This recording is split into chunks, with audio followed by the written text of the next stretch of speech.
सिद्धार्थ एक इमोशनलेस लड़का है। वो खुशी, प्यार, गुस्सा कोई भी इमोशन महसूस नहीं कर पाता। वो इतने दिन अपनी जिंदगी में सिर्फ ये 4 चीजें ही करता आ रहा है, खाना खाना, बुक्स पढ़ना, सोना और टाइम टू टाइम सेक्स करना। पर इनमें भी उसकी ऐसी कोई खास चॉइस नहीं है। जैसे भूख लगने पर उसे अपने सामने खाने की जो भी चीज मिलती है वो उसे ही खाने लगता है। पढ़ने के मामले में भी ठीक ऐसा ही है। वो ये नहीं देखता कि उसके हाथ में कौन सा बुक है। वो बुक अच्छा है या बुरा कोई फर्क नहीं पड़ता उसे, तो सिर्फ उसके अंदर छुपा ज्ञान से मतलब है। यहाँ तक कि नींद आने पर वो रास्ते पर ही सो जाता है। और अगर गलती से उसके हाथ में कोई कामसूत्र की बुक लग गई तो वो अपने अरमान को शांत करने के लिए हाथ का इस्तेमाल नहीं करता, बल्कि उस समय उसके सामने उसे जो भी औरत या लड़की मिलती है वो उसके साथ ही कार्यक्रम कर लेता है। जैसे कॉलेज में बुक्स पढ़ते हुए अचानक उसके अंदर एक चिंगारी जली। वो उसे शांत करने के लिए इधर उधर देख ही रहा था, उतने में ही उसकी नजर 12 फीट दूर बैठी इंदु पर पड़ता है। वो उठकर वहाँ जा ही रहा था, तभी सफाई करते हुए एक औरत उसके 2 फीट के दायरे में चली आती है। इसलिए अब वो इंदु को छोड़कर उस औरत को ही अपने साथ ले जाता है। ये देखकर पास में बैठी इंदु हैरान थी। दरअसल आज ही उसका एडमिशन इस कॉलेज में हुआ है। कॉलेज के पहले दिन ही इंदु देखती है कि सिद्धार्थ कंप्यूटर रूम में कॉलेज की ही एक लड़की के साथ एक्स्ट्रा क्लास कर रहा है। ये देखकर इंदु वहाँ से जा ही रही थी, पर तभी सिद्धार्थ कहता है, हमारा हो गया है, क्या तुम प्लीज बाहर जाकर देखोगी कि कोई अंदर ना आ सके। ये सुनकर इंदु भी डरती हुई बाहर आकर दरवाजा बंद कर देती है। इतने में ही सिद्धार्थ अंदर से निकलता है अपने इमोशनलेस चेहरे के साथ। इधर इंदु सोच रही थी, कैसा लफंगा लड़का है, इनके जैसे को तो कॉलेज से निकाल देना चाहिए। पर उसकी गलतफहमी तब दूर होती है जब वो अगले दिन सिद्धार्थ को एक रेंज रोवर पर आता हुआ देखती है। वो ब्रश करते हुए ही घर से कॉलेज आया हुआ था। थोड़ी देर बाद क्लासरूम में 2 लड़के लेट आए हुए थे, जिन्हें प्रोफेसर अंदर नहीं लेता। पर तभी सिद्धार्थ किसी को पूछे बगैर ही आकर एक टेबल में बैठ जाता है। तभी एक लड़का उसे एक कागज का टुकड़ा और पेन देता है। कुछ देर लिखने के बाद वो किसी को बोले बगैर ही क्लासरूम से निकल जाता है। इधर इंदु को कुछ भी समझ नहीं आ रहा था। जहाँ पिछले दिन वो एक रेंज रोवर पर आया था, वहीं पर ही आज वो एक पुराने आल्टो में आता है। उसके घर के बाहर इतने सारे गाड़ी होने के बावजूद वो कभी ऑटो से आता है तो कभी पैदल, यहाँ तक कि वो चप्पल भी नहीं पहनता। असल में उसके इमोशनलेस होने के पीछे असली वजह ही उसकी किताबें हैं। असल में सिद्धार्थ के इमोशनलेस होने के पीछे का असली वजह ही उसकी किताबें हैं। मम्मी पापा की शादी के 10 साल बाद सिद्धार्थ का जन्म हुआ था। उसके पापा को बुक्स पढ़ने का बहुत शौक था, इसलिए जन्म के बाद से ही उसका पापा एक हाथ में सिद्धार्थ तो दूसरे हाथ में बुक रखकर पढ़ता था। और ऐसे ही चलते हुए सिद्धार्थ को भी बचपन से ही किताबें पढ़ने की लत लग जाती है। वो हर काम लॉजिकली करता था। एक दिन रास्ते में चलते हुए उसे स्मोक करने की इच्छा हुई। उसके पास सिगरेट तो था पर लाइटर नहीं था, इसलिए वो पास में खड़ी एक लड़की से लाइटर मांगता है। लड़की कहती है, तुम पागल हो क्या, मेरे पास लाइटर क्यों होगी भला। सिद्धार्थ कहता है, अच्छा तो गुब्बारा तो जरूर होगा तुम्हारे पास। ये सुनकर लड़की गुस्सा हो जाती है, पर सिद्धार्थ उसके बैग चेक करने पर उसे सच में उसके अंदर कंडोम मिलता है। अगली बार से कोई तुम्हारे पास कुछ मांगने पर अच्छे से जवाब देना। ये कहकर वो वहाँ से जाकर स्कूल के 2 बच्चे के पास लाइटर मांगता है। एक बच्चा कहता है, स्मोकिंग करना सेहत के लिए हानिकारक है। तभी वो पास खड़ी आंटी को कुछ बोल पाता, उससे पहले ही आंटी कहती है, मेरे पास ना ही गुब्बारे हैं ना ही लाइटर। तभी एक लड़की उसे लाइटर देती है। ये सिद्धार्थ का कजिन सिस्टर राधा है और इसके साथ ही सिद्धार्थ सबसे पहले फिजिकल हुआ था। तो सिद्धार्थ फर्स्ट टाइम अपने कजिन सिस्टर राधा के साथ ही फिजिकल हुआ था। हुआ कुछ ऐसा कि एक दिन उसके पेरेंट्स घर से बाहर थे और वो बैठकर एक कामसूत्र की किताब पढ़ रहा था। तभी उसे अपने अंदर कुछ महसूस हुआ। वो उठकर राधा को बुलाकर कहता है, can you help me physically. जिसे सुनकर राधा गुस्से में कहती है, कम से कम तुमसे मेरी ये उम्मीद नहीं थी। पर सिद्धार्थ बड़े ही आराम से कहता है, देखो बुक्स में भी ये कहा गया है कि फिजिकल होना कोई बुरी बात नहीं है। इससे डिप्रेशन, एंजाइटी जैसे बहुत सारे मेंटल प्रॉब्लम से छुटकारा मिलता है। और तो और आइंस्टाइन के सक्सेस के पीछे का राज भी यही है। इधर ये बात सुनकर राधा भी कन्विंस हो जाती है। फिर आते हैं वही स्कूल वाले इंसिडेंट में, जहाँ सफाई वाली के साथ काम खत्म करने के बाद इंदु उसको भला बुरा बहुत कुछ कह रही थी। पर सिद्धार्थ कोई रिएक्ट ना कर एक परफेक्ट इमोशनलेस की तरह वहाँ से चला जाता है। तभी इंदु को उसके सहेली से पता चलता है कि ये कॉलेज ही सिद्धार्थ का है। हमेशा की तरह एक दिन वो ब्रश करते हुए कॉलेज आ रहा था, पर तभी गलती से उसका ब्रश नीचे गिर जाता है। वो उसे उठाने की बजाय पास के पेड़ से एक टहनी तोड़कर उससे ब्रश करने लगता है। थोड़ी देर बाद ऑन क्लास जब सिद्धार्थ उठकर जा रहा था, तभी प्रोफेसर उससे कहता है, तुम जा क्यों रहे हो, तुम्हें सब आता है क्या। सिद्धार्थ हाँ में जवाब देता है। अब सिद्धार्थ बिना किसी की परमिशन लिए क्लास से जाने लगता है। टीचर उसे डांटते हुए कहता है, क्या तुम्हें सब आता है।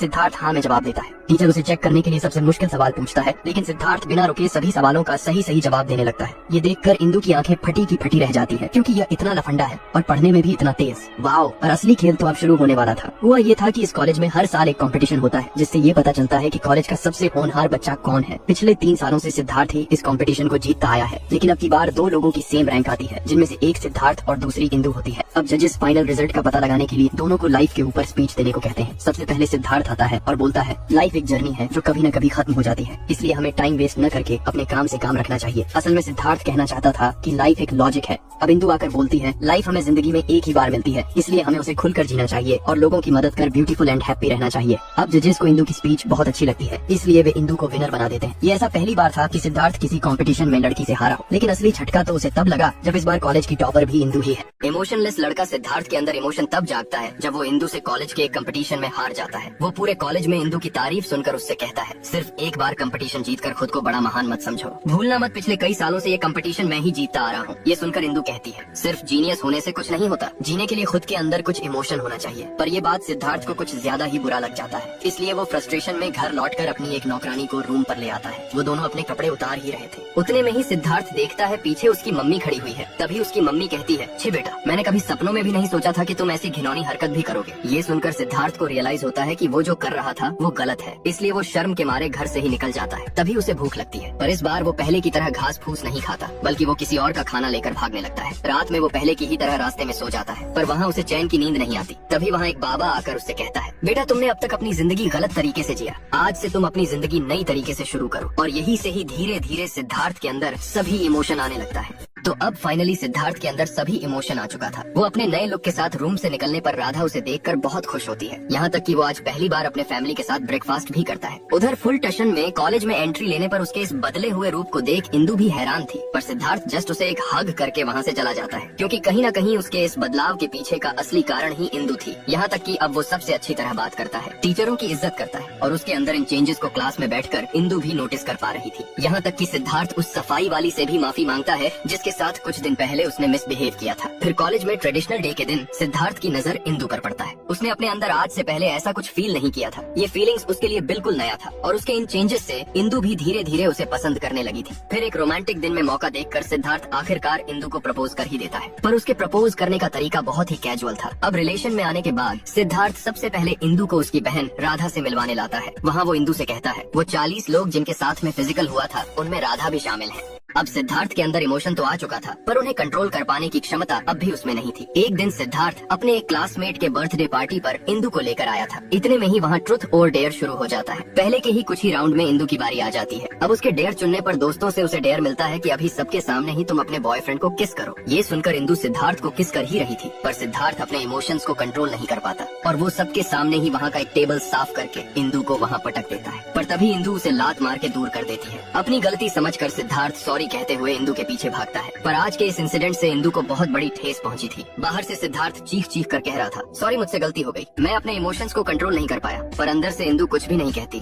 कुछ दिन बाद सिद्धार्थ की बहन राधा उससे मिलकर कहती है, तुम्हारे आने से ही सिद्धार्थ में इतने चेंजेस आए हैं, और अगर अब तुम भी उसे छोड़ दोगी तो पता नहीं उसका क्या होगा। इसलिए अगले दिन वो लोग सिद्धार्थ के इमोशंस को कंट्रोल करने के लिए एक डॉक्टर से मिलते हैं। अब कुछ दिन के थेरेपी के बाद सिद्धार्थ में भी चेंजेस दिखने लगे थे।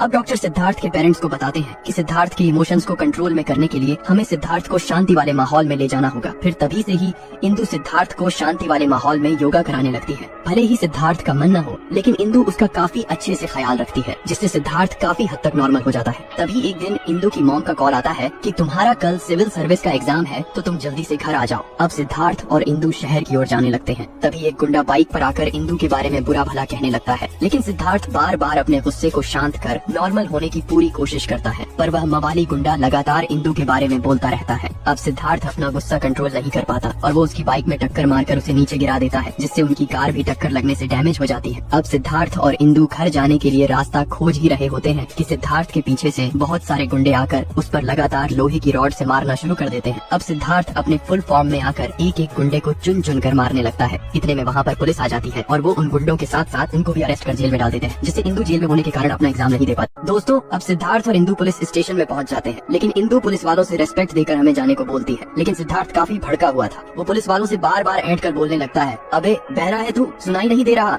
इतने में उस ऑफिसर को गुस्सा आ जाता है, और वो इंदु और सिद्धार्थ को जेल में डाल देता है। इंदु ऑफिसर से बाहर निकलने की भीख मांगती रह जाती है, लेकिन वो ऑफिसर उन्हें सुबह होने तक बाहर नहीं भेजता। अब जैसे ही इंदु और सिद्धार्थ जेल से बाहर निकलते हैं, तो इंदु का सिविल सर्विस का एग्जाम छूट चुका होता है। अब इंदु सिद्धार्थ पर काफी गुस्सा होती है और कहती है, तुम कभी नहीं सुधर सकते। मैंने तुम्हें अपना पूरा समय दिया तुम्हें ठीक करने के लिए, लेकिन तुमने क्या किया? आज तुम्हारी वजह से मेरा एग्जाम छूट गया, और आज के बाद तुम मुझे अपना मुंह मत दिखाना। उस दिन के बाद से सिद्धार्थ इंदु के प्यार में भिखारी की तरह भटक रहा होता है, और उसे इंदु के साथ बिताए वक्त सारे याद आने लगते हैं। अब वो इतना ज्यादा पागल हो गया था कि वो उसके हॉस्टल जाकर गार्ड्स को मारपीट करने लगता है। तभी इंदु के भाई आकर सिद्धार्थ को मारने लगते हैं, जिससे सिद्धार्थ घायल होकर नीचे जमीन पर पड़ा रह जाता है। और जब ये बात राधा को पता चलती है, तो वो सिद्धार्थ के पास आकर जोर जोर से रोने लगती है। अब सिद्धार्थ बेहोशी की हालत में भी इंदु इंदु जोर से चिल्लाने लगता है। अब जैसे ही उसको होश आता है, तो वो अपने घर के एक एक कर सभी सामानों को तोड़ फोड़ कर करने लगता है, और फिर वो दोबारा से हॉस्टल के अंदर एंट्री मारकर गार्ड्स के साथ हाथापाई करने लगता है। अब वो इंदु इंदु कर पूरे हॉस्टल में गला फाड़ फाड़कर पागलों की तरह चिल्लाने लगता है। फिर हम देखते हैं कि इंदु वॉशरूम से नहाकर बाहर आई होती है कि इतने में वहाँ सिद्धार्थ पहुँच जाता है। सिद्धार्थ इंदु को अपने घर ले जाने की जिद करने लगता है, लेकिन इंदु उससे गुस्से में कहती है, मैंने तुमसे पहले ही कहा था, तुम मुझे अपना चेहरा कभी मत दिखाना। इतना कहकर इंदु उसे एक चाटा लगाकर वहाँ से चली जाती है। अब सिद्धार्थ नाराज होकर सड़क किनारे भट्टी जलाकर बैठ जाता है। अब अगले दिन सिद्धार्थ रोड के बीच में आकर सभी पब्लिक को परेशान करने लगता है और इंदु इंदु